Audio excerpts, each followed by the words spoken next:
राधा करावचित पल्लव वल्लरी के राधा पदांक विलसन मधुर स्थली के राधा यशो मुखरमत खगावली के राधा विहार विपिने रमता मनो में। प्रेमानंदोत्पुलकितगात्रौ विद्युद्धाराधर समकान्तिः श्रीराधा कृष्णौ मनसि दधानं वन्देऽहं श्रीहितहरिवंशं वन्देऽहं श्रीहितहरिवंशम्।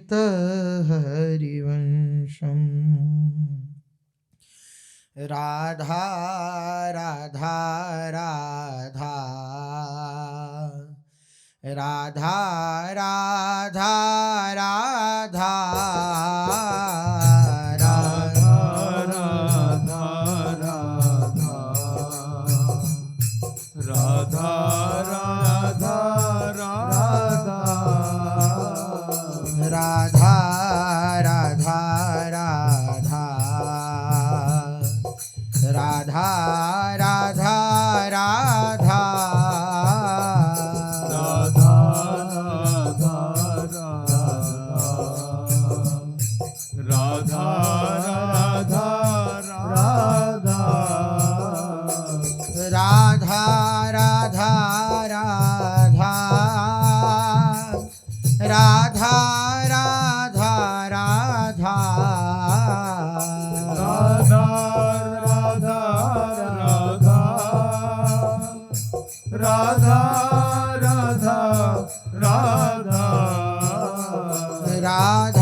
श्री राधा वल्लभ लाल की, महाप्रभु श्री हरिवंश चंद्र जी महाराज की, श्री सद्गुरुदेव भगवान की जय। रसघन मोहन मूर्ति ठाकुर श्री राधा वल्लभ लाल जू, अनंतानंत सखियों की प्राण सजीवन मूरी श्री लाडली जू एवं इन युगल स्वरूपों को हृदय में नित्य नवीन रूप से दुलार करने वाले श्री सद्गुरुदेव भगवान के श्री चरणों में दंडवत प्रणाम है। संसार की प्राप्ति के लिए सदा गुण की प्रधानता होती है। संसार की प्राप्ति का अर्थ होता है कोई संसार के वैभव को प्राप्त करना चाहे, मान सम्मान को प्राप्त करना चाहे, या हमारा खूब नाम हो, इस प्रकार की वृत्ति हो, तो उसके लिए गुण अपेक्षित हैं। गुण होने चाहिए, उस प्रकार से तो लोग आपका सम्मान करेंगे। यहां तक कि साधु के गुण होंगे तो आपको साधु मानकर सम्मान करेंगे। जो उनकी मान्यता है उस प्रकार के गुण आपके अंदर होंगे तो उस प्रकार से संसार आपका सम्मान करेगा। संसार के सम्मान के लिए, संसार के प्यार के लिए, यद्यपि प्यार संसार करता नहीं, लेकिन जिनको अनुभव में आता है कि लोग हमसे बड़ा प्यार करते हैं, उसके पीछे कारण होता है गुण। गुण मानी संसार। गुण को मान्यता कौन देता है? संसार। ये बहुत सुलझ के सुनने वाली बात है और बहुत समझने वाली बात है। संसार की प्राप्ति के लिए, अर्थात संसार के इन सब वैभव को प्राप्त करने के लिए आपके पास गुण होना चाहिए। आप किसी जगह नौकरी करते हैं तो उनके योग्य आपके अंदर गुण हैं, तभी तो आपको उन्होंने नौकरी पर रखा। या जहां भी आप दृष्टि डालेंगे संसार को गुण चाहिए। निर्दोष को सब स्वीकार करना चाहते हैं, गुणवान को सब स्वीकार करना चाहते हैं, लेकिन अवगुणी को संसार स्वीकार नहीं करता। सदोष को संसार स्वीकार नहीं करता। और भगवान की यही महानता है, भगवान की यही उदारता है कि भगवान को केवल आपसे मतलब है, आपके गुणों से मतलब नहीं है। कितनी ऊंची बात है, कितनी बेपरवाही की बात है। अगर संसार को रिझाने का हृदय में भाव होगा, संसार हमें ये माने, तो हम उन योग्यताओं को, उन गुणों को अपने हृदय में प्रकट करने की चेष्टा करेंगे। और उसके विपरीत अगर हमसे कोई कुछ कह देगा तो हमें दुख होगा, क्लेश होगा, अशांति होगी। और भगवान के दरबार में किसी गुण की अपेक्षा नहीं है, किसी गुण की अपेक्षा नहीं है, बल्कि भगवान की शरण हो जाने के बाद समस्त गुणों का प्रादुर्भाव होता है। जितने भी गुण हैं, जितनी भी स्थितियां हैं, उन स्थितियों के होने पर भगवान मिले ये जरूरी नहीं है, बल्कि भगवान जब मिल जाते हैं तब वे समस्त गुण भक्त के अंदर प्रकट हो जाते हैं। इसका अर्थ क्या है? संसार की प्राप्ति के लिए गुण अपेक्षित हैं, लेकिन भगवान की प्राप्ति के लिए गुण अपेक्षित नहीं है। भगवान की प्राप्ति के लिए केवल और केवल अपनापन अपेक्षित है। हम प्रभु से मिलना चाहें, बस यही योग्यता है भगवान की प्राप्ति की। बस उसके लिए भी यही कारण है कि अगर चाह हम भगवान से मिलने की नहीं करेंगे तो भगवान तो मिले ही हुए हैं। कहूँ सो कहाँ जहां प्रभु नाही। लेकिन भगवान से मिलने की चाह न होने के कारण भगवान के मिलन का सुख अनुभव हो रहा है क्या? क्या ये बात या ये सिद्धांत काटा जा सकता है कि भगवान सर्वत्र नहीं है? सर्वत्र है। कहो सो कहां जहां प्रभु नाही। लोग पूछते हैं भगवान कहां है, हम पूछते हैं भगवान कहां नहीं है। सर्वत्र भगवान विराजमान है, लेकिन चाह न होने के कारण सर्वत्र भगवान के होते हुए भी हमें भगवान के मिलन के सुख का अनुभव नहीं हो रहा। इसलिए केवल चाह अपेक्षित है। वो भी क्यों? ताकि आपको भगवान के मिलन का सुख अनुभव हो सके। भगवान तो मिले हुए हैं, भगवान के द्वारा कुछ अपेक्षा नहीं है आपके प्रति कि आप ऐसा करो। बोले हाँ भगवान तो कहते हैं मन बुद्धि को मुझ में लगाओ, ये अपेक्षा है उनकी। नहीं नहीं, उनकी अपेक्षा नहीं है। मन बुद्धि संसार में लगे हुए हैं, इसलिए आप उनका दर्शन नहीं कर पा रहे। इसलिए भगवान कह रहे हैं मुझ में लगाओ तो मेरा अनुभव कर पाओगे। मैं तो तुम्हारे निकट ही हूं, मैं तो तुम्हारे निकट ही हूं। मन बुद्धि को संसार से हटाकर मुझ में लगा दो कि तो अनुभव आ जाएगा कि मैं तुम्हारे निकट ही हूं, मैं तुम्हारे पास ही हूं। कहने का तात्पर्य किसी भी योग्यता की मांग नहीं है प्रभु की। सारी योग्यताएं भगवान की शरणागति के प्रभाव से प्रकट होती हैं। भगवान की शरणागति के लिए किसी योग्यता की आवश्यकता नहीं है, और शरणागत हो भी वह सकता है जो अयोग्य है, किसी योग्य नहीं है। और संसार की प्राप्ति के लिए योग्यता की आवश्यकता है। आप संसार के योग्य हैं, कितनी बड़ी विशेष बात है। थोड़ा सा इस वचन का आनंद लेने का प्रयास करिए। गुरुजनों के ये वचन है, भगवान को किसी योग्यता की आवश्यकता नहीं है। अगर मेरे अंदर कोई योग्यता नहीं है तो मैं इस बात से क्लेशित नहीं होऊंगा, क्योंकि भगवान को किसी योग्यता की आवश्यकता नहीं है। वो अयोग्य को स्वीकार करते हैं, इसलिए तो वो भगवान है।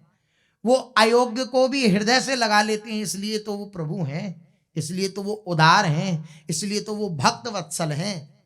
कितने आनंद की बात है। और संसार की प्राप्ति हमें करनी नहीं, क्योंकि भगवान के मार्ग के पथिक हैं संसार। इसलिए देखिए गोस्वामी तुलसीदास जी कह रहे हैं कि कोई मुझे भला कहो, बुरा कहो, अच्छा कहो, खूब पतित कहो या खूब विद्वान कहो, मैं किसी के द्वार पे तो नहीं पड़ा हूं ना, किसी से मांग तो नहीं रहा हूं। जो हूं सो हूं राम को। मैं अच्छा हूं, बुरा हूं, खूब भला हूं, खूब बुरा हूं, लेकिन अपने श्री रघुनाथ जी का हूं। श्री तुलसीदास जी का वचन, ये बात माननी पड़ेगी, ये बात हृदय से स्वीकार करनी पड़ेगी। योग्यता केवल संसार को चाहिए, और अयोग्य को भगवान स्वीकार करते हैं।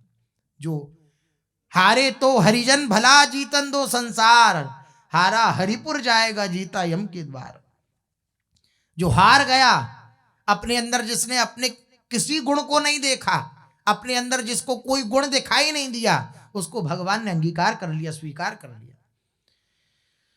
श्री बिल्व मंगल जी सब कुछ छोड़ करके भगवान के मार्ग पर लगे, लेकिन पुनः वही आसक्ति वृत्ति जागृत हो गई, और पुनः उस वृत्ति के बहकावे में आकर के उन स्त्री के पीछे, जिस स्त्री को उन्होंने स्नान करते हुए देख लिया था, उसके घर पहुंच गए।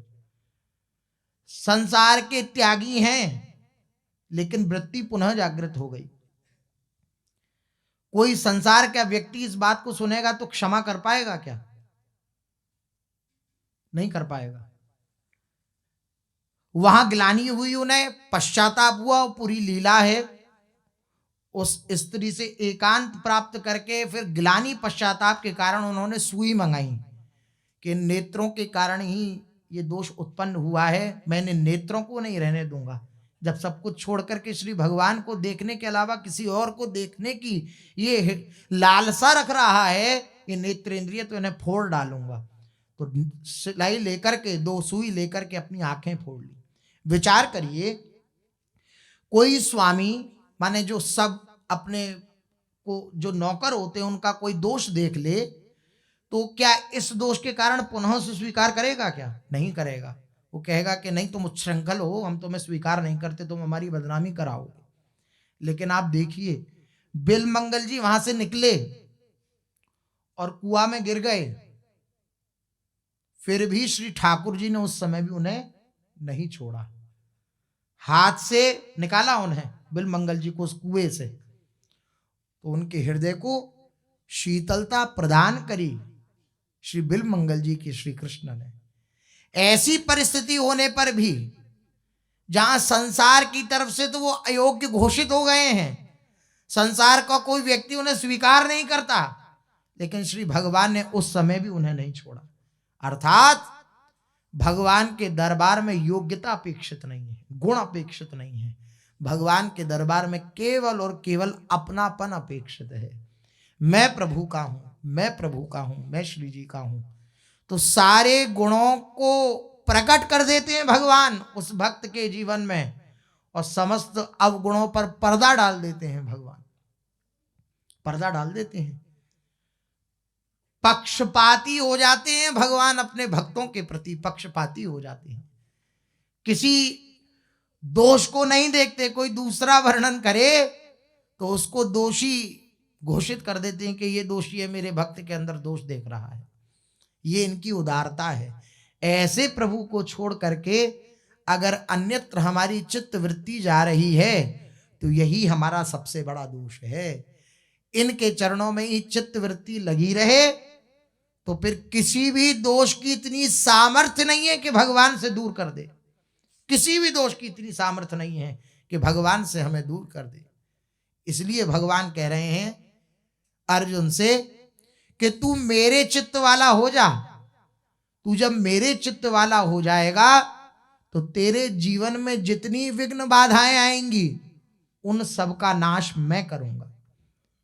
विघ्न बाधाओं की तरफ, गुण अवगुण की तरफ भगवान नहीं देख रहे। भगवान केवल और केवल भक्त की तरफ देख रहे हैं। जैसे लोगों को दिख सकता है कि शौच से सना हुआ बालक, लोग दिखेंगे, पहले शौच देखेंगे फिर बालक को देखेंगे, लेकिन मां की दृष्टि में पहले बालक होता है फिर शौच होती है। मां की दृष्टि में पहले बालक होता है, लोग दूर कर देंगे, हटा देंगे, गोदी से हटा देंगे, बालक ने शौच कर ली तो, लेकिन मां आएगी तुरंत गोदी में बिठाएगी और स्वच्छ करेगी और पुनः उसको स्वच्छ करके योग्य बना देगी। ये मां का स्वभाव। इसी तरह भगवान की दृष्टि केवल और केवल भक्त की तरफ होती है, ना उसके गुण की तरफ होती है ना अवगुण की तरफ होती है। संसार की दृष्टि गुण की तरफ होती है और अवगुण की तरफ होती है, लेकिन भगवान की दृष्टि केवल और केवल अपने जन की तरफ होती है, अपने जन की तरफ होती है। इसलिए इस बात को हृदय से स्वीकार कर लीजिए, संसार कभी हमें अपने योग्य नहीं बनाएगा, कभी संसार हमें अपना प्यार नहीं देगा। इसलिए प्रभु के प्यार के लिए हमें दौड़ पड़ना चाहिए। प्रभु से मिलन की छटपटाहट अपने हृदय में धारण कर लेनी चाहिए। केवल यही एक योग्यता है इनको प्राप्त करने की, इनके लिए छटपटाना। बारीकी सब योग्यताएं ये प्रकट कर देते हैं। यही बात बोले, जो आपकी प्राप्ति के लिए सब प्रकार से आपकी शरण होना चाहते हैं, उसके साधन में रिद्धि सिद्धि देवता आदि विघ्न डाल सकते हैं या नहीं। कल प्रश्न किया था श्री सद्गुरुदेव भगवान से एकांतिक में किसी ने, कि जब हम अपने भजन को समर्पित करते रहते हैं तो क्या रिद्धि सिद्धि आदि ये विघ्न डालते हैं क्या। तो श्री सद्गुरुदेव भगवान ने सीधा उत्तर दिया कि जब भगवान को समर्पित कर दिया भजन तो कोई भी विघ्न परास्त नहीं कर सकता, फिर कोई भी विघ्न उसके जीवन में नहीं आता। वृंदावन के रसिकों को देखें, संतों को देखें, कोई रिद्धि सिद्धि आई हो, ऐसी रिद्धि सिद्धि का कोई चमत्कार दिखाया हो, क्योंकि ये भगवान के समर्पित चित्त भक्त हैं, तो कोई भी विघ्न उन्हें परास्त कर नहीं सकते हैं। कोई भी विघ्न उनके जीवन में आकर उन्हें परास्त नहीं कर सकते। जहां भगवान के प्रति चित्त नहीं लगा होता, संसार के प्रति ही चित्त लगा होता, तो विघ्न स्वरूप ही है। संसार में मन देना ये विघ्न स्वरूप ही है। विघ्न ही विघ्न मिलेंगे अगर संसार में चित्त दिया रहा तो, और भगवान में चित्त दे रखा है तो ये मंगल स्वरूप है। मंगल ही मंगल है, विघ्न हो ही नहीं सकते। जैसे सूर्य के होने पर अंधकार हो ही नहीं सकता, ऐसे भगवान के होने पर किसी प्रकार का कोई विघ्न हो ही नहीं सकता। जब भगवान से दृष्टि हटकर संसार के प्रति जाती है तब विघ्न अनुभव में आते हैं। अन्यथा आप विचार करिए, जब हृदय से भगवान का चिंतन हो रहा हो तो कोई भी विघ्न क्या आपके हृदय को, आपके हृदय की शीतलता को मिटा पाता है क्या। जब भगवान का चिंतन हो रहा हो तो, और जब भगवान का चिंतन नहीं होता तो थोड़ी थोड़ी बातें हमें क्लेशित कर देती हैं, थोड़ी थोड़ी बातें हमें उद्वेगित कर देती हैं। भगवान का चिंतन ही सर्व मंगल प्रदाता है, सारे मंगलों को प्रदान करने वाला भगवान का चिंतन है। मंगलम भगवान विष्णु मंगलम गरुणध्वज मंगलम पुंडरीकाक्ष मंगलाय तनोहरि। मंगल स्वरूप है श्री भगवान, मंगल स्वरूप है। तो कोई भी विघ्न कब परास्त करता है, जब संसार में चित्त दिए रहते हैं। जब भगवान के प्रति पूर्ण रूपेण समर्पित हो गए तो किसी प्रकार का कोई विघ्न नहीं होता है। तो भगवान गीता में कह रहे हैं श्री अर्जुन जी से कि तू मेरे में चित्त लगा लेगा तो मेरे प्रसाद से, मेरी कृपा से तू तर जाएगा। मत प्रसादात तरिष्यति। और अगर तूने अहंकार के कारण इस बात को नहीं माना, जो बात ये मैं निवेदन कर रहा हूं तुझे कह रहा हूं आदेशात्मक, इस बात को अगर तूने नहीं माना तो तेरा पतन हो जाएगा। अहंकार के कारण अगर नहीं माना तो, अहम के कारण मैं कुछ कर लूंगा, मैं अपने दुर्गुणों का विनाश कर लूंगा, मैं अपने हृदय में सद्गुण उत्पन्न कर लूंगा, ये सब अहंकार की चालबाजी है। अगर इस अहंकार के कारण तूने इस बात को, मेरी बात को नहीं माना, तो तेरा पतन हो जाएगा। भगवान कह रहे हैं, भगवान अत्यधिक कृपालुता के कारण आत्मीयता पूर्वक, मतलब जैसे कोई अपना हो तो अपने से बिल्कुल हृदय की बात कही जाती है ना, इस प्रकार से भगवान कह रहे हैं अर्जुन जी से, अथ चेत्वम अहंकारान न श्रोष्यति विनक्ष्यसि।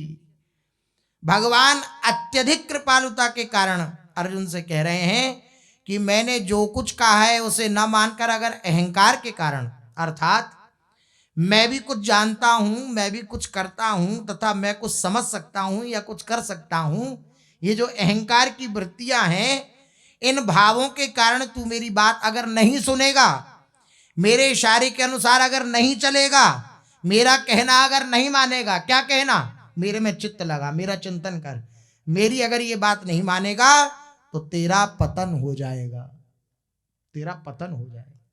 अहंकार ही पतन करने वाला है, अहंकार ही गर्त में डालने वाला है। जहां अहंकार आया वहां पतन हो गया। यद्यपि अर्जुन के लिए किंचन मात्र भी संभव नहीं है कि भगवान की बात वे न सुने, सर्व प्रकार से श्री भगवान की शरण में है, तथापि भगवान कहते हैं कि चेत, अगर तू मेरी बात नहीं सुनेगा तो तेरा पतन हो जाएगा। तात्पर्य यह है कि अगर तू अज्ञता अर्थात अज्ञानपने से मेरी बात ना सुने अथवा किसी भूल के कारण ना सुने, तो ये सब तो क्षम्य है, इन्हें मैं क्षमा कर सकता हूं कि अज्ञानी है, जड़ है, नहीं समझ पा रहा। लेकिन तू, तेरे को तो मैं समझाता आ रहा हूं तो तू तो समझ रहा है ना। अर्जुन से भगवान का कहने का भाव, किसी भूल के कारण ना सुने तो ये सब क्षम्य है, परंतु यदि तू अहंकार के कारण मेरी बात नहीं सुनेगा, अहंकार क्या होता है, महापुरुषों की बात की भी अवहेलना करा देता है। जहां अहंकार होता है ना कि मैं भी कुछ जानता हूं, मैं भी कुछ कर सकता हूं, तो महापुरुषों के वचनों पर प्रश्न चिन्ह लगा देता है, नहीं ये ऐसे तो ऐसे क्यों, ऐसे तो ऐसे क्यों। जहां ये क्यों म्यों आया, वहां अहंकार की चालबाजी जहां उत्पन्न हुई वहां पतन हो गया।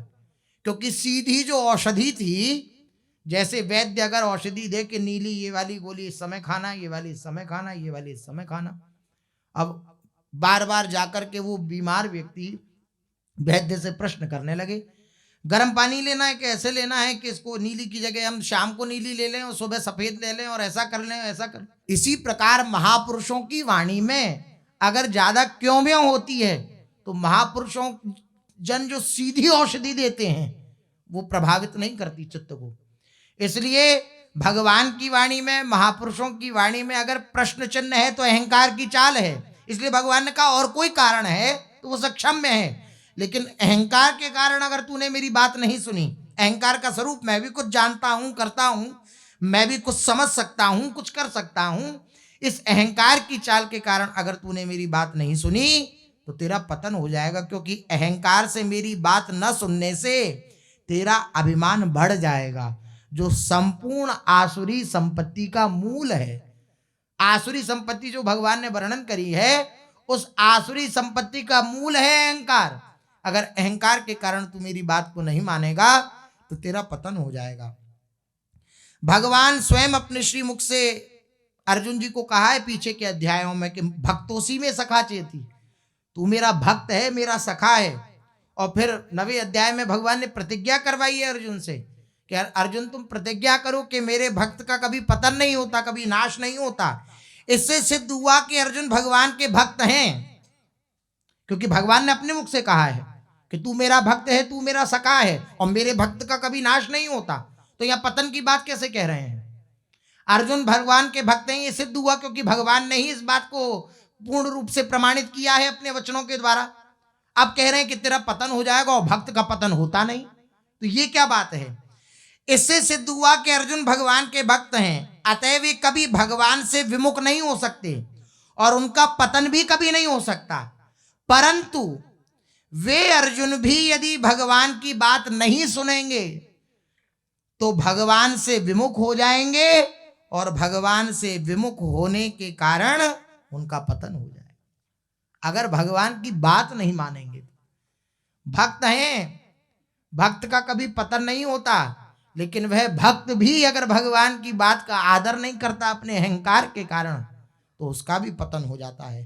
तात्पर्य यह है कि भगवान से विमुख होने के कारण ही प्राणी का पतन होता है, अर्थात वह जन्म मरण के चक्कर में पड़ता है। तो सही बात, स्वच्छ बात यह है कि तू मुझ में अपने चिंतन को लगाए रख। भगवान का जो वचन है, मेरे में चिंतन लगाने के कारण तू समस्त विघ्न बाधाओं को परास्त कर देगा। समस्त विघ्न बाधाएं तुझे क्लेशित नहीं कर पाएंगी, तुझे परास्त नहीं कर पाएंगी, तुझे उद्वेग, ऐसा नहीं विघ्न बाधाएं आएंगी नहीं, लेकिन तेरे हृदय को क्षुभित नहीं कर पाएंगी। इसलिए यहां भगवान ने सीधा उत्तर दिया कि मेरे भक्त को कोई विघ्न में नहीं डाल सकता, क्योंकि मैं उसका रक्षक हूं। अब फिर तुरंत प्रश्न किया, फिर साधक ने प्रश्न किया कि देखने में तो खूब आता है कि आपकी भक्ति करने वाले पुरुषों को अनेक विघ्नों का सामना करना पड़ता है, बहुत विघ्न आते हैं, और उससे साधन में रुकावट भी पड़ जाती है। जो साधन वो कर रहा था उसमें रुकावट पड़ जाती है, तो वह अहंकार आड़े आ गया। भगवान उत्तर दे रहे हैं, वे सब प्रकार से मेरी शरण नहीं हुआ, इसलिए विघ्न आए, और उन विघ्नों के द्वारा वे परास्त हो गया। सब प्रकार से भगवान की शरण होने का अर्थ क्या है? तमेव शरणम गच्छ सर्वभावेन भारत। सर्वभाव से भगवान की शरण होने का अर्थ है मन से उन्हीं परमात्मा का चिंतन करना। ये सब प्रकार से शरण होने का अर्थ है।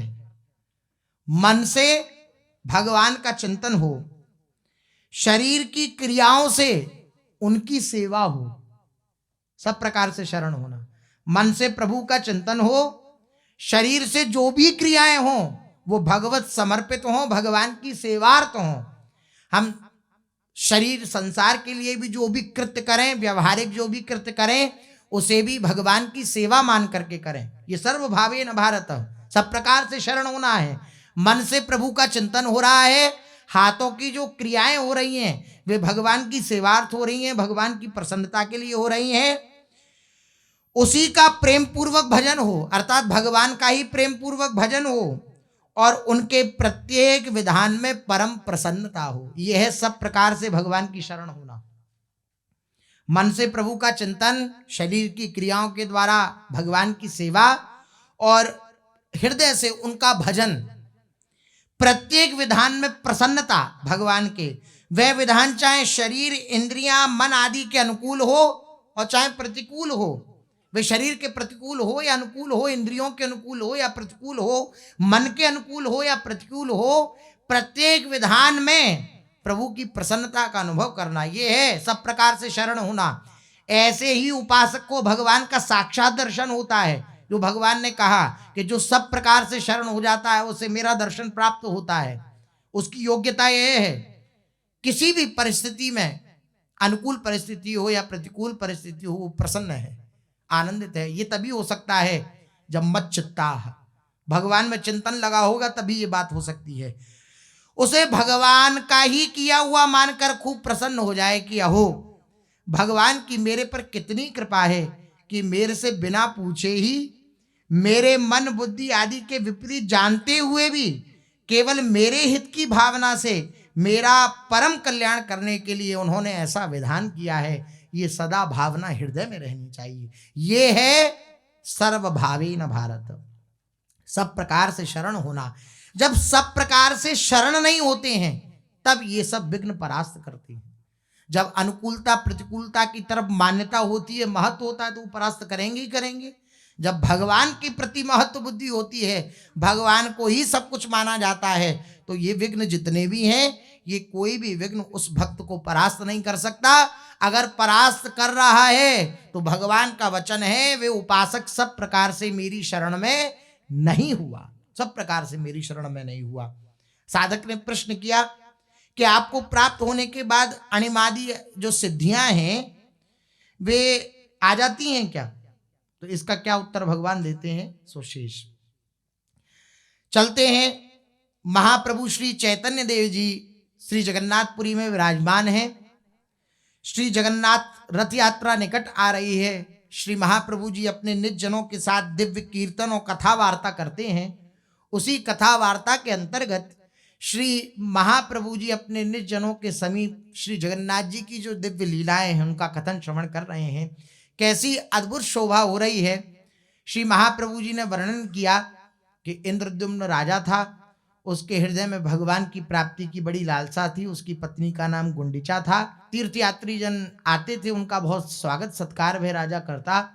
तो किसी ने उन तीर्थयात्रियों के मुख से श्री नील माधव जी का वर्णन सुना। इतने सुंदर ठाकुर हैं, उनकी ऐसी शोभा है, वहाँ की ऐसी महिमा है, और अनेक प्रकार से उनकी महिमा का श्रवण करा। वह बात जाकर के एक ब्राह्मण ने मंत्रियों को बताई, और मंत्री ने जाकर के इंद्रद्युम्न राजा को बताई कि ऐसे ऐसे एक ठाकुर विराजमान है नील माधव जी, और ऐसी ऐसी उनकी दिव्य महिमा है।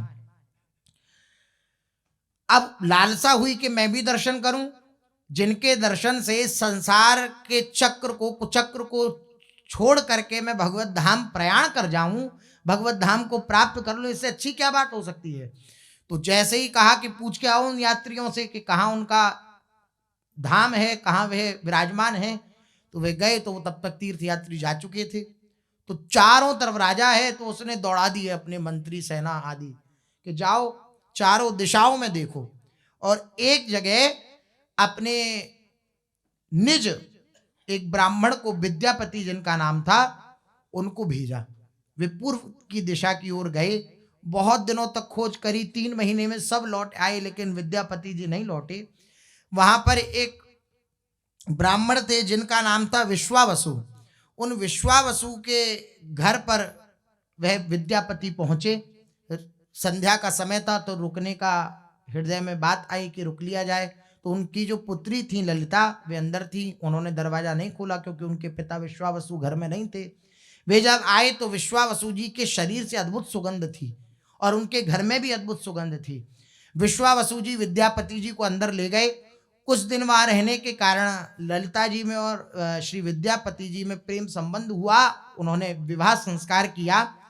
विवाह होने के पश्चात जो विद्यापति थे, उन्होंने अपनी पत्नी से कहा कि तुम्हारे पिताजी ये रोज कहाँ जाते हैं, उनमें से बड़ी सुगंध आती है, ऐसी सुगंध मैंने कभी अपनी घ्राण इंद्रिय से नहीं अनुभव करी थी, ये कहाँ जाते हैं। तो मना कर दिया उन्होंने कि हमारे पिताजी ने मना किया है बताने के लिए। तो बोले हम तुम्हारे पति हैं, तुम हमारी अर्धांगिनी हो, हमें नहीं बताओगी, किसे बताओगी, बता दो। तो उन्होंने बता दिया कि नील माधव है। और नील माधव नाम सुना तो आनंदित हो उठे विद्यापति जी। इतने दिनों की खोज, अभी तक तो यही नाम ले रहे थे, किसी और के मुख से नाम सुना नहीं था, आज सुना तो आनंदित हो उठे, प्रसन्न हो गए। लेकिन रात्रि होते होते तक उन्होंने अपनी पत्नी से, ललिता जी से कहा कि आप अपने पिताजी से कहो कि हम भी दर्शन करना चाहते हैं। गई वह और उनसे प्रार्थना करी। जब देखा कि इनका मुख म्लान हो गया पिताजी का, ये दर्शन नहीं कराना चाहते, तो फिर उन्होंने कहा कि अगर आप दर्शन नहीं कराओगे मेरे पति को तो मैं आत्महत्या कर लूंगी, मैं अपने प्राणों को त्याग दूंगी। ये बात उन्होंने कही।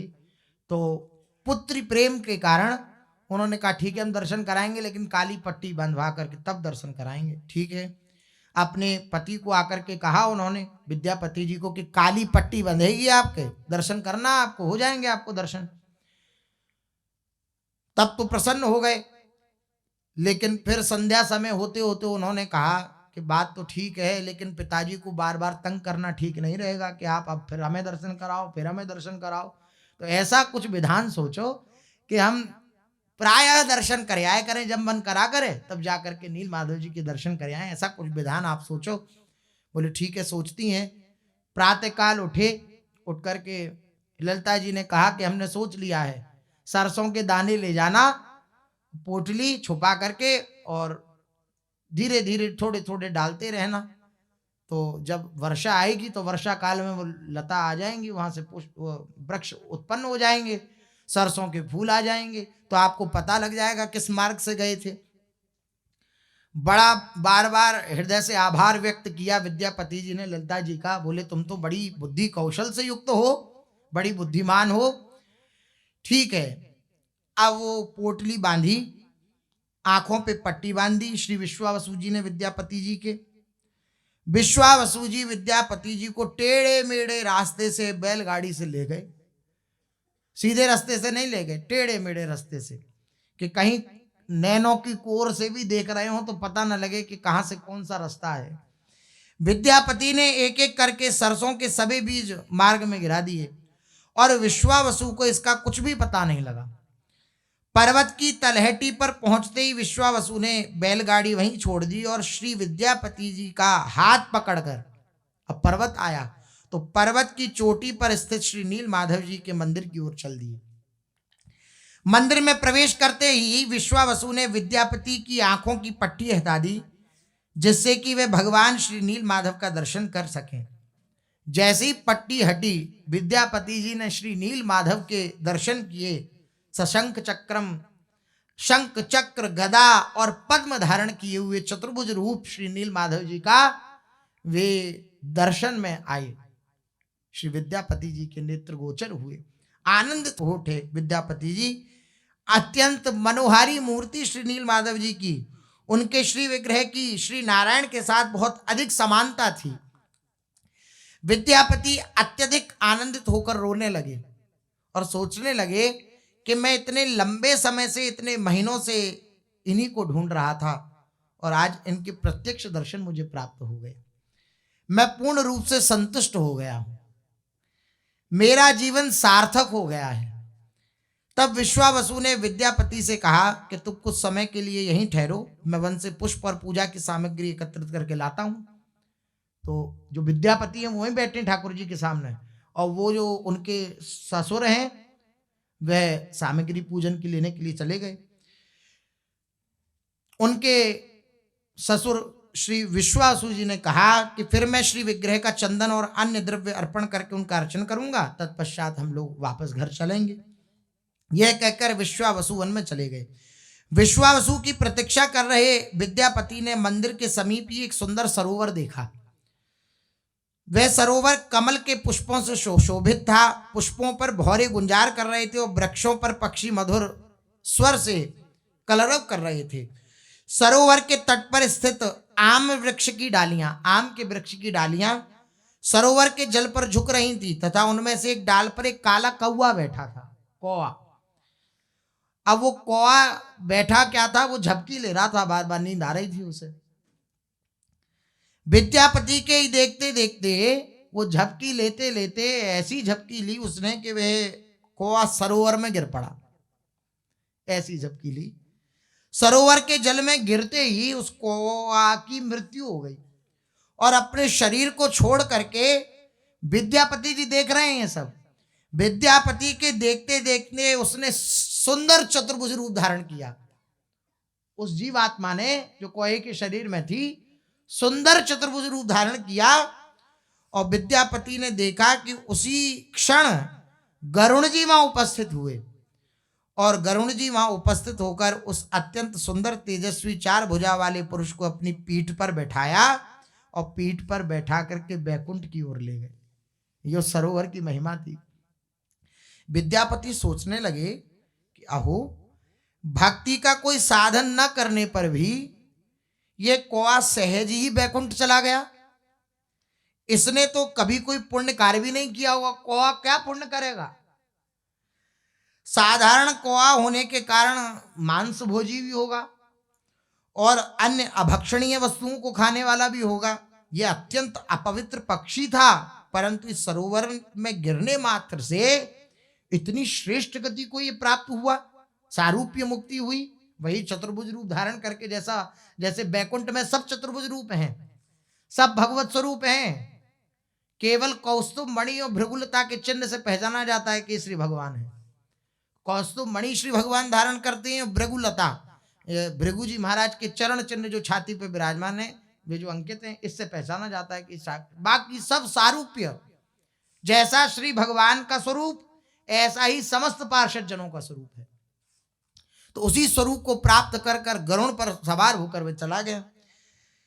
अतएव विद्यापति जी ने विचार किया कि क्यों नहीं यहीं अपने प्राणों को त्याग करके मैं भी वैकुंठ चला जाऊं, अपने प्राणों को यहीं त्याग दूं इस सरोवर में कूद करके और मैं भी वैकुंठ चला जाऊं।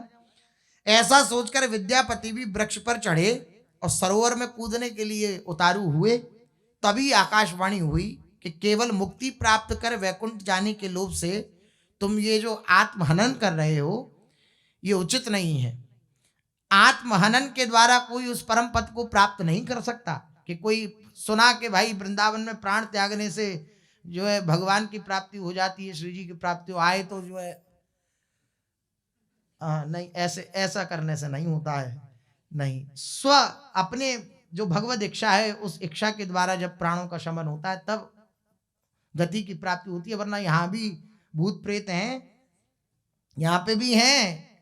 ये जो मथुरा जी में भूतेश्वर भगवान विराजमान हैं, उनके सब संरक्षण में रहते हैं।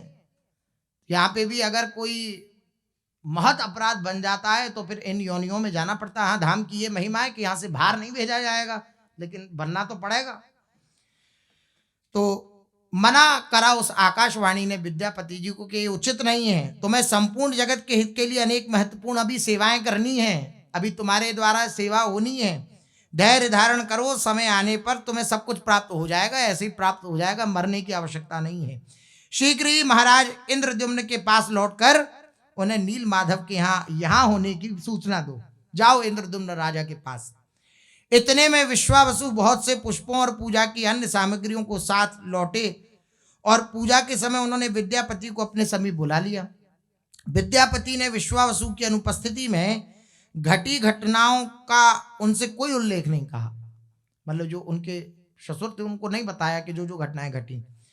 विश्वावसु ने पूजा के लिए चंदन और अन्य सामग्रियां तैयार की और दिन भर वे पूजन अर्चन और स्तव स्तुति इत्यादि विभिन्न प्रकार की भक्तिमय क्रियाओं से नील माधव की सेवा करने में व्यस्त रहे। विद्यापति तो पहले से ही भगवान श्री नील माधव की महिमा श्रवण करके उनके दर्शन के अभिलाषी थे और अब साक्षात उनके वास स्थान के महात्म्य को देखकर वे अत्यंत मुग्ध हो गए और अपने श्वसुर को नील माधव की प्रेम पूर्वक सेवा करते देखकर उनका हृदय प्रफुल्लित हो उठा कि ये कितना प्यार करते हैं नील माधव जी से। पूजा विश्राम को प्राप्त हुई। विश्वावसु ने पुनः विद्यापति की आंख पर पट्टी बांधी और पुनः दोनों घर के लिए चल पड़े। वे बैलगाड़ी से टेढ़े मेढ़े रास्ते पर चलते हुए कुछ घंटों के उपरांत घर पहुंचे। कुछ घंटे लगे। उस रात्रि में नील माधव ने स्वप्न में विश्वावसु जी से कहा।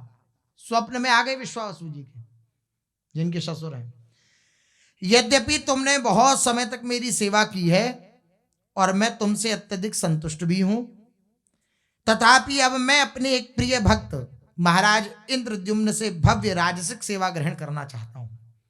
तुम चिंतित मत होना और ना ही क्षोभ करना। अब जिससे प्रेम हो वो प्रेमी कहता रहे तुम चिंतित मत होना, क्षोभ मत करना, तो प्रेमी व्यक्ति क्या कभी ऐसा हो सकता है कि चिंता ना करे? जिससे प्रेम करता है वो अब विलग होने वाले हो, वो चिंता ऐसा कैसे हो सकता है? लेकिन ये भगवान विचित्र विचित्र लीलाएं करते हैं। जब विश्वावसु जी का स्वप्न टूटा तो वे अत्यंत विचलित हो गए और विचलित होकर सोचने लगे, ओह, भगवान श्री नील माधव अब महाराज इंद्रद्युम्न के पास चले जाएंगे। मैं उनसे दूर होने की कल्पना भी नहीं कर सकता। यद्यपि भगवान नील माधव ने मुझे चिंता नहीं करने के लिए कहा है, किंतु ये कैसे संभव है कि मैं चिंतित ना हूं? मेरे प्यारे नील माधव मेरे से बिछुड़ जाएंगे, मेरे से दूर चले जाएंगे और मैं चिंतित ना हूं, ऐसा कैसे हो सकता है? विश्वावसु मनी मन तो इस विषय पर सब समय गंभीरता से विचार कर रहे थे, किंतु उन्होंने अपने स्वप्न की बात किसी से नहीं कही। 2-4 दिन के बाद ही विद्यापति ने अपने अवंती नगर में जाने की बात उठाई। अब विद्यापति जी बोले मुझे अवंती नगर जाना है, जहां पर इंद्रद्युम्न राजा का राज है। विश्वावसु मनी मन विचार करने लगे कि अचानक विद्यापति की अवंती नगर जाने की इच्छा क्यों जागृत हो गई? अभी तक तो खूब आराम से खूब आनंद से यहाँ रह रहे थे, अचानक जाने का क्या ये विधान बना रहे हैं? हो सकता है कि ये जाकर महाराज इंद्रद्युम्न को भगवान श्री नील माधव के विषय में सब कुछ बता देंगे तथा महाराज इंद्रद्युम्न जोर जबरदस्ती करके नील माधव को अपने साथ ले जाएंगे। भगवान नील माधव ने तो मुझे कहा ही है कि मैं महाराज इंद्रद्युम्न से भव्य राजसिक सेवा ग्रहण करना चाहता हूं, किंतु मैं नील माधव के बिना जीवित रहने की कल्पना भी नहीं कर सकता। मुझे क्या करना चाहिए? मेरा क्या कर्तव्य है? इस प्रकार की चिंता करते करते विश्वावसु जी ने निर्णय किया कि क्यों ना मैं इस विद्यापति को ही यहीं पर रोक लूं, इसे बंदी बना लूं। यदि ये जाकर महाराज इंद्रद्युम्न को नील माधव के विषय में बता ही नहीं पाएंगे तो उन्हें नील माधव के विषय में पता कैसे चलेगा। अतएव जब तक संभव होगा मैं से यहीं पर बंदी बना करके रखूंगा। यह सोचकर विश्वावसु जी ने एक प्रकार से विद्यापति को अपने घर के कक्ष में बंद कर दिया, सांकल लगा दी बाहर से कुंडी। गृह में बंदी बने विद्यापति ने ललिता से कहा, प्रिय मेरी सहायता करो, देखो मुझे तुम्हारे पिताजी ने बंदी बना लिया है, मैं शीघ्र ही अपने राज्य को लौटना चाहता हूं। तो ललिता जी बोली, मैं भी सहयोग नहीं करूंगी, आप मुझे छोड़कर चले जाएंगे तो मैं क्यों जाने दूंगी आपको, ऐसे ही रहो आप। बोले नहीं नहीं तुम चिंता मत करो, मैं राजा इंद्रद्युम्न को वचन दिया था कि मैं भगवान नील माधव का पता लगा करके लौटूंगा, यदि तुम मुझे यहाँ से मुक्त करा दो तो मैं तत्काल ही राजा को सपरिवार यहाँ पर लेकर आऊंगा और पुनः फिर तुम्हारे साथ रहूंगा, तुम चिंता मत करो, किसी बात का संकोच मत करो हृदय में। तो ललिता जी ने विचार किया कि सहायता करनी चाहिए, है तो प्राणपति ही। सहमत होकर के वे बोली, मैं अभी अपने पिताजी से बात करूंगी। तब वे अपने पिता के पास गई और बोली, आप हमारे पति को जाने दीजिए, उन्हें जाना है अवंतीपुर, उन्हें जाने दीजिए। वो बोले नहीं नहीं हम नहीं जाने देंगे। तो बोले यदि आपने मेरे पति को कैद से मुक्त नहीं किया तो मैं फिर अपने प्राणों को त्याग दूंगी। ऐसा कहकर वे आत्महत्या करने को उद्यत हो उठी। तब पुत्री के प्रेम में वशीभूत होकर विश्वावसु ने विद्यापति को मुक्त कर दिया। मुक्त होने पर विद्यापति ने ललिता को आश्वासन दिया कि तुम चिंता मत करना, मैं शीघ्र लौट करके आऊंगा। यह कहकर विद्यापति ने शीघ्र ही महाराज इंद्रद्युम्न के राज्य की ओर प्रस्थान किया।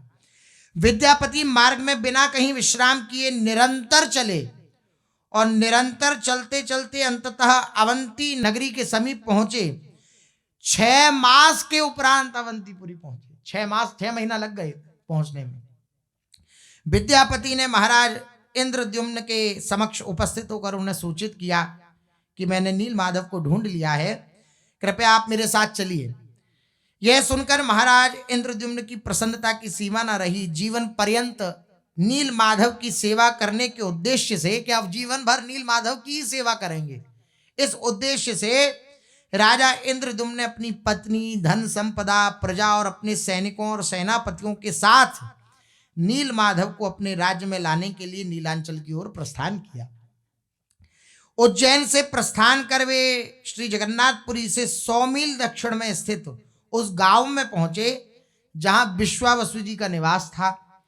उस समय तक सरसों के पौधे निकले आए थे तथा उनके पीले पीले फूल खिल गए थे। विद्यापति उन पौधों के द्वारा निर्मित पथ के माध्यम से उसी मार्ग के द्वारा गए जहां पौधे उत्पन्न हुए थे। उसी पौधों के रास्ते के मार्ग से गए और राजा इंद्रद्युम्न को नील माधव जी के मंदिर की ओर ले जाकर के श्री नील माधव जी का दर्शन कराना चाहा, किंतु वहां पहुंचने पर उन्होंने देखा कि भगवान नील माधव तो यहाँ विद्यमान ही नहीं है। नील माधव जी अंतर्ध्यान हो गए। पहले कुछ प्रेम बढ़ा करके फिर दूर खड़े मुस्काने लगे। जब चाह हुई मिलने की जरा तो मुख चंद को कैसे छिपाने लगे। ये ऐसे हैं, छलिया ठाकुर हैं। अब मिलने की चाह से युक्त होकर इंद्रद्युम्न आ रहे हैं, इतनी दिनों से प्रतीक्षा कर रहे हैं, आए तो ये अंतर्ध्यान हो गए। राजा इंद्रद्युम्न ने सोचा कि भगवान श्री नील माधव के विग्रह को अवश्य ही इस विश्वावसु ने गांव में कहीं छिपा दिया है। अतएव इसलिए उन्होंने अपनी सेना द्वारा उस गांव को चारों ओर से घेर लिया। कोई भी ना कहीं जा सकता है ना आ सकता है, तथा विश्वावसु सहित सभी जितने भी लोग थे उन सब को बंदी बना लिया इंद्रद्युम्न राजा ने। महाराज इंद्रद्युम्न निराश होकर रोने लगे।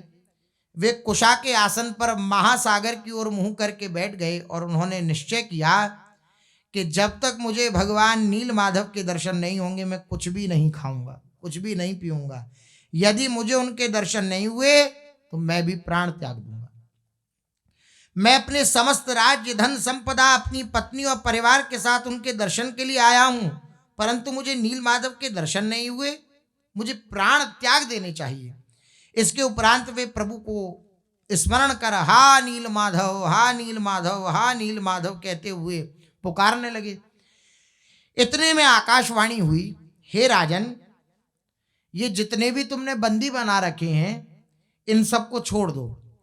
मैं इस जगत में नील माधव के रूप में तुम्हें दर्शन नहीं दूंगा, नील माधव के स्वरूप में तुम्हें दर्शन नहीं दूंगा, किंतु मैं जगन्नाथ, बलदेव, सुभद्रा और सुदर्शन चक्र, इन 4 रूपों में अवश्य प्रकट होऊंगा और तुम्हें दर्शन दूंगा। महासागर के निकट स्थित बंकिम मुहाना, जिसे वर्तमान में चक्र तीर्थ कहा जाता है, बंकिम मुहाना के समीप प्रतीक्षा करो। दारू ब्रह्म, दारू कहते हैं लकड़ी को, तो दारू ब्रह्म लकड़ी के रूप में स्वयं भगवान के रूप में मैं वहां महासागर में आऊंगा। मैं एक विशाल सुगंधित लाल वृक्ष की लकड़ी के रूप में प्रकट होऊंगा उस सागर में, जो ये बताया श्री भगवान ने बंकिम मुहाना, वहीं के किनारे पे मैं आऊंगा। उस पर सर्वत्र शंख, चक्र, गदा और पद्म आदि के चिन्ह अंकित होंगे। उस लकड़ी की पहचान होगी कि वे लाल रंग की होगी और शंख, चक्र, गदा, पद्म उस पर सर्वत्र अंकित होंगे। मेरे उस दारू ब्रह्म रूप को वहां से निकालकर तुम उससे 4 श्री विग्रह बनवाना और उन्हें मंदिर में स्थापित कर पूजा अर्चना करना। यह सुनकर राजा ने वहां श्री जगन्नाथ, श्री बलदेव, श्री सुभद्रा और श्री सुदर्शन जी के श्री विग्रह की प्रतिष्ठा के लिए एक सुंदर विशाल मंदिर बनवाया। विशाल मंदिर, मंदिर के ऊपर एक कलश और उसके ऊपर एक चक्र स्थापित किया गया। महाराज इंद्रद्युम्न श्री ब्रह्मा के द्वारा मंदिर की प्रतिष्ठा कराने की अभिलाषा से, कि जैसे प्रतिष्ठा करवाई जाती है ना, प्राण प्रतिष्ठा होती है, तो प्राण प्रतिष्ठा के लिए वेदज्ञ ब्राह्मणों की आवश्यकता होती है। तो कौन हो, तो ब्रह्मा जी को बुलाया जाए, सीधे ब्रह्म ऋषि भगवान ब्रह्मा को बुलाएंगे। तो भगवान ब्रह्मा को बुलाने के लिए ब्रह्मलोक में ये इंद्रद्युम्न राजा गए, किंतु उन्हें बहुत समय तक ब्रह्मा जी की अपेक्षा करनी पड़ी, इंतजार करना पड़ा। जब बहुत समय के बाद उन्हें ब्रह्मा जी के दर्शन प्राप्त हुए तो उन्होंने ब्रह्मा जी को अपना परिचय प्रदान किया और भगवान ने जो आकाशवाणी में कहा था वह सब कहा। महाराज इंद्रद्युम्न ने ब्रह्मा जी से प्रार्थना करी कि हे प्रभु, स्वेच्छा में भगवान श्री जगन्नाथ देव कभी भी आविर्भूत हो जाएंगे, अतएव मेरी प्रार्थना है, आप कृपा करके शीघ्रातिशीघ्र मेरे साथ चलकर मंदिर की प्रतिष्ठा कर दीजिए। ब्रह्मा जी महाराज इंद्रद्युम्न की बात से सहमत हो गए तथा उन्होंने स्वयं ही कहा, महाराज, प्रभु के द्वारा निर्दिष्ट निर्धारित स्थान पर पहुंचकर हमें उनकी प्रतीक्षा करनी चाहिए। जो कहा है श्री भगवान ने कि बंकिम मुहाना में आएंगे, वहीं हमें उनकी प्रतीक्षा करनी चाहिए। महाराज इंद्रद्युम्न ने ब्रह्मा जी के पास जाने से पहले जिस विशाल मंदिर का निर्माण किया था वह पूर्ण रूप से समुद्र की बालुका में ढक गया, क्योंकि ब्रह्मा जी के लोक में जाने से पृथ्वी लोक की जो लीला है वो कितनी, वहां अगर एक कमल के पुष्प की पंखुड़ी पर सुई से छेदा जाए तो यहाँ का 1 वर्ष हो जाता है। तो उस हिसाब से अब जो मंदिर उन्होंने विशालकाय बनवाया था वो समुद्र की बालुका में पूरा ढक गया, पूरा ढक गया। कैसा परिवर्तन होता है देखिए संसार में। एक बार गाल माधव नाम के एक अन्य राजा जो स्थान से गुजर रहे थे, अचानक ही उनका घोड़ा किसी नुकीली वस्तु से टकरा कर गिर पड़ा, जिससे राजा को कुछ चोट आई। राजा ने अपने सैनिकों को आदेश दिया कि देखो यहाँ पर क्या है। राजा के आदेश से सैनिकों ने उस स्थान से बालू हटाई तो देखा ये किसी का मंदिर है, उस मंदिर की चोटी है। चूड़ा दिखाई दिया, जो चक्र विराजमान था उसकी नोक थी जिससे वो गिर गया था घोड़ा। जब राजा को ये बात पता चली तो बड़ा प्रसन्न हुआ। उन्होंने अपने अनेकों कारीगरों को बुलवाया, उस स्थान पर बालुका को हटाकर मंदिर को साफ करने का आदेश दिया। यद्यपि बहुत परिश्रम करके उन सब ने मंदिर को साफ तो कर लिया, तथापि बालू को हटाने पर भी मंदिर खंडर जैसा दिखाई दे रहा था, क्योंकि बिना भगवान के क्या शोभा मंदिर की। गाल माधव राजा ने उस मंदिर का पुनरुद्धार करने की घोषणा करी और ये घोषित कर दिया कि मैं इस मंदिर का निर्माता हूं। अब मंदिर किनका? इंद्रद्युम्न राजा को उन्होंने बनवाया। ब्रह्मा जी के घर पे चले गए ब्रह्मलोक, तो ये सब घटनाएं घट गई। अब उसने पुनरुद्धार करवाया और नाम लिखवा दिया कि इसका रचयिता, इसको बनवाने वाला मैं हूं, गाल माधव। जब महाराज इंद्रद्युम्न पृथ्वी पर लौटे तब तक हजारों वर्ष बीत चुके थे तथा प्राय सब कुछ परिवर्तित हो गया था। जब महाराज इंद्रद्युम्न उस मंदिर में पहुंचे तब उन्हें पता चला कि वहां तो किसी अन्य राजा का अधिकार है, किसी और राजा का अधिकार हो गया है। आश्चर्य की बात, इंद्रद्युम्न जी की तो मृत्यु हुई नहीं क्योंकि ब्रह्मलोक में थे। बाकी जितने भी ये विद्यापति जी, विश्वावसु जी, ललिता जी, किसी की मृत्यु नहीं हुई। भगवत कृपा से किसी का प्राणांत नहीं हुआ। हजारों वर्ष हो गए। महाराज इंद्रद्युम्न ने राजा गाल माधव से मिलकर उनसे कहा कि ये मंदिर तुम्हारा नहीं है, मैंने इसे बनवाया था। तो गाल माधव राजा ने जब महाराज इंद्रद्युम्न से इसका प्रमाण मांगे, प्रमाणित करिए आप, ऐसे कैसे कोई भी आके कहेगा कि हमारा मंदिर, हम कैसे मान लें। तब युग युगांतर से भगवान श्री रामचंद्र जी की लीलाओं का कीर्तन करने वाले श्री कागभूषुंडी जी, श्री कागभूषुंडी जी आए, जो कि मंदिर के निर्माण के समय पर वहीं पर थे। उन्होंने इंद्रद्युम्न राजा का जो वह मंदिर है उसको प्रमाणित किया कि हाँ, यही हमने साक्षी हैं, हमने देखा है, इन्होंने ही इस मंदिर को बनवाया। ब्रह्मा जी ने भी इस बात का समर्थन किया। अब ऐसे उच्च कोटि के प्रमाण मिल जाए तो फिर कहना क्या। महाराज इंद्रद्युम्न ने ही मंदिर का निर्माण किया है, तुम केवल इसका जीर्णोद्धार किया है, इस बात को मानो। प्रामाणिक व्यक्तियों की बात सुनकर राजा गाल माधव ने महाराज इंद्रद्युम्न की बात को स्वीकार कर लिया तथा उन्हें मंदिर के सभी अधिकार प्रदान कर दिए। श्री कृष्ण की कृपा से किसी प्रकार राजा इंद्रद्युम्न की रानी गुंडीचा भी अभी विराजमान है, धराधाम पर ही है। महाराज इंद्रद्युम्न अपनी रानी गुंडीचा तथा कर्मचारियों सहित समुद्र के तट पर स्थित बंकिम मुहाने पर श्री विग्रह की प्रतीक्षा करने लगी, जैसे चक्रतीर्थ कहा जाता है।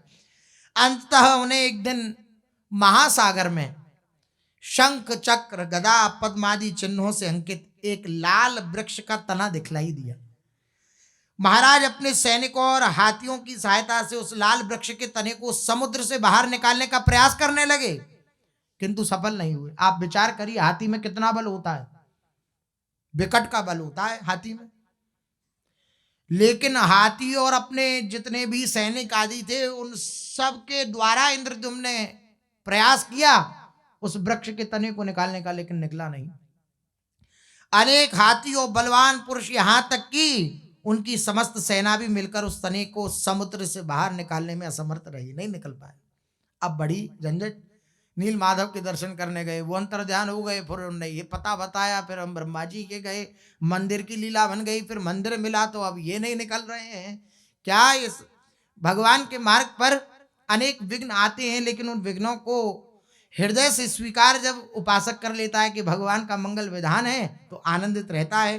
फिर आकाशवाणी हुई। आकाशवाणी में कहा कि मेरे पुराने सेवक दैतापति विश्वावसु, नील माधव स्वरूप का जो अर्चन करते थे, पूजन करते थे, उनको बुलवाओ, विश्वावसु जी को बुलवाओ, उसकी पुत्री ललिता को बुलवाओ, उसके दामाद विद्यापति को बुलवाओ, तब हम निकलेंगे, वही हमें निकालेंगे बाहर।